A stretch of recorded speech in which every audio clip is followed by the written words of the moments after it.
Shame on you, BBC! Shame on you, BBC! Shame on you! Free! Free! Guys, we're taking the news back. We're not going to rely on liars and coverers of murderers to tell us what we should believe and not believe. And now that you have heard the news from, well, his wife is Palestinian, so I am going to introduce a Palestinian who recently came out of Gaza and is joining us in Manchester today. And she will tell you the truth. She will tell you what she has seen. And she will tell you what you should believe without falsifying it. Free! Free! Free! Free! From the river to the sea! Palestine will be free.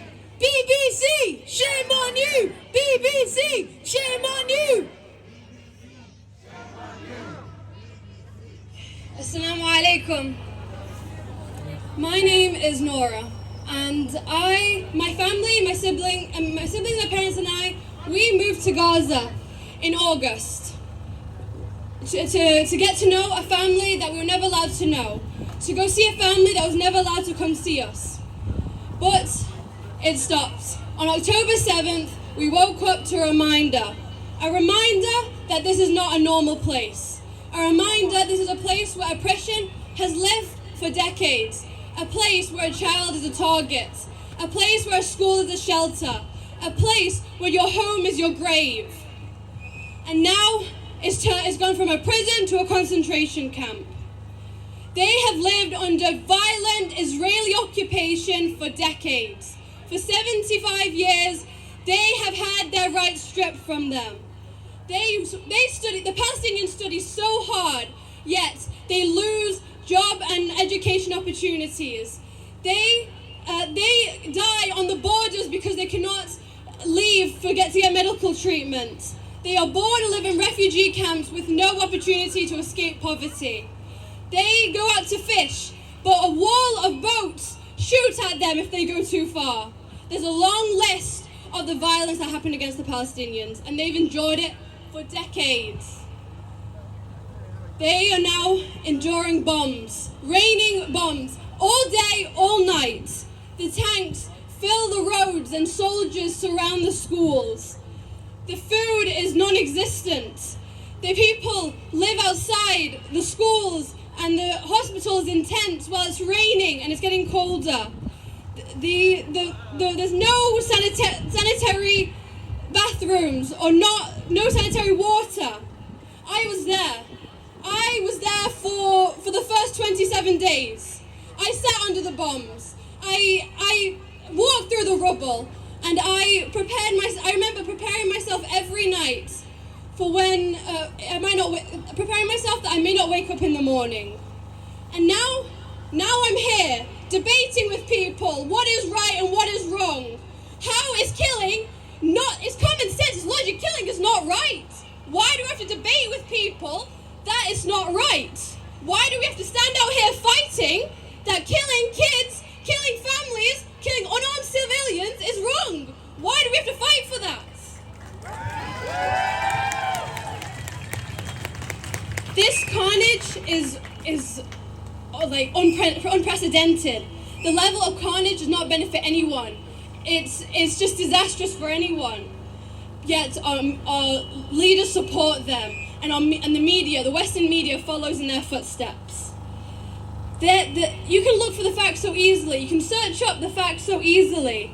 Yet the terror against a disadvantaged population escapes. It seeps through the peoples, and people don't report on it. They don't show how bad the situation is. There's no accountability for the destruction. Gaza is tiny. It's only 365 kilometers squared, yet 3 times as much explosives have dropped on Gaza than was dropped on Nagasaki and Hiroshima. 3 times the amount of explosives on a tiny piece of land. 80% of Gaza is rubble now. Over 100,000 houses have been destroyed. The universities, every single university is gone. Nothing stands.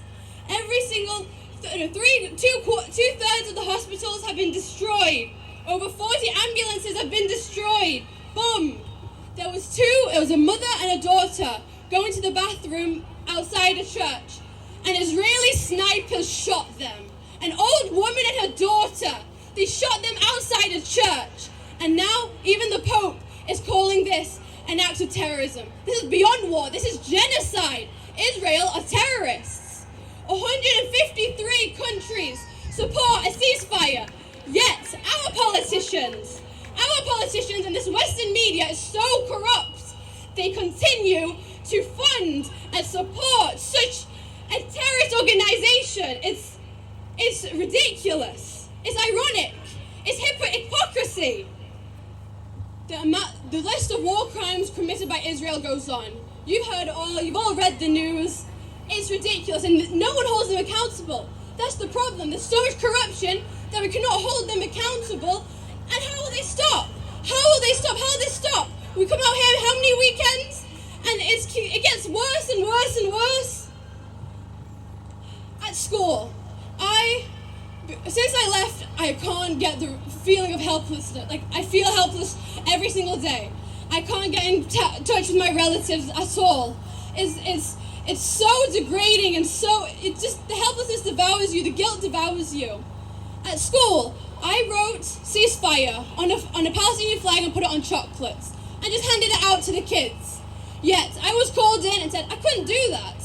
I can't just call for a ceasefire, that I'm picking sides. How is it political when I'm asking for people to stop being killed? I'm asking for my family to stop being killed. I was asking for myself not to be killed underneath the bombs.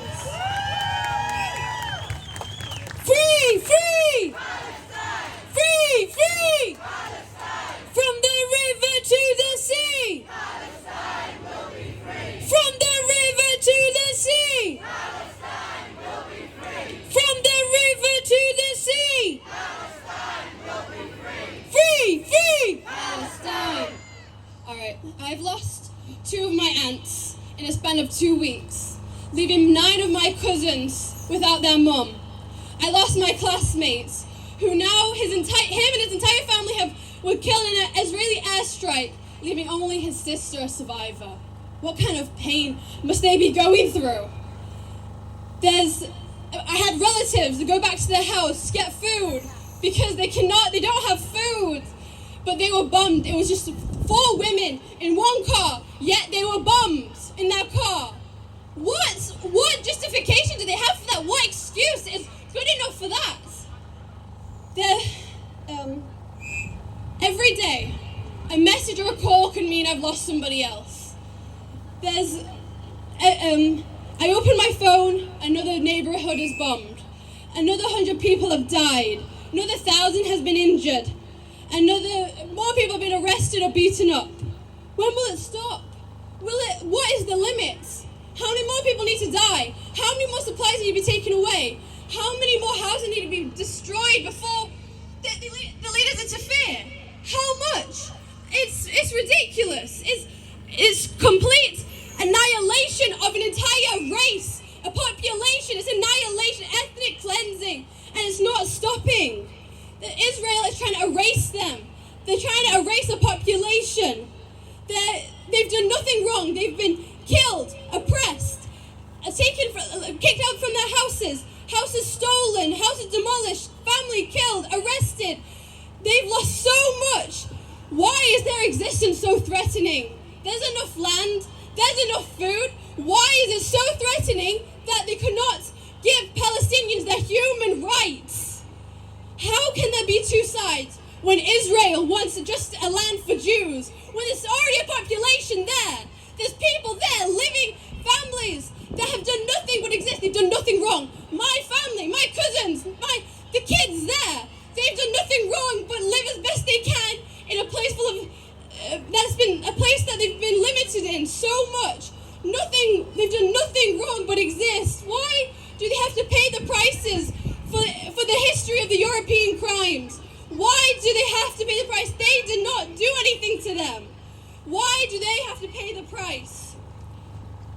This is genocide. This is what is happening. The world, for example, let's say we're here from a BBC. The world is not giving Palestinians, giving the world the reality of the Palestinians. The Palestinians are dying in chains while Israel holds all the power and the freedom. Palestinians are being killed because they are Palestinians. Because the Palestinians are being killed. Israel does not want to share the land. So they are being killed. That is genocide. That is ethnic cleansing. I wrote a poem. Here. The sky is still blue, yet I walk a different road. The sun is still shining, yet I sit in a different chair. The moon is still bright, yet I sleep in a different bed. We were all displaced, yet only I could escape. I'm still living, but as a different person. I'm still breathing, but with a different pain. I'm still seeing, but in a different way.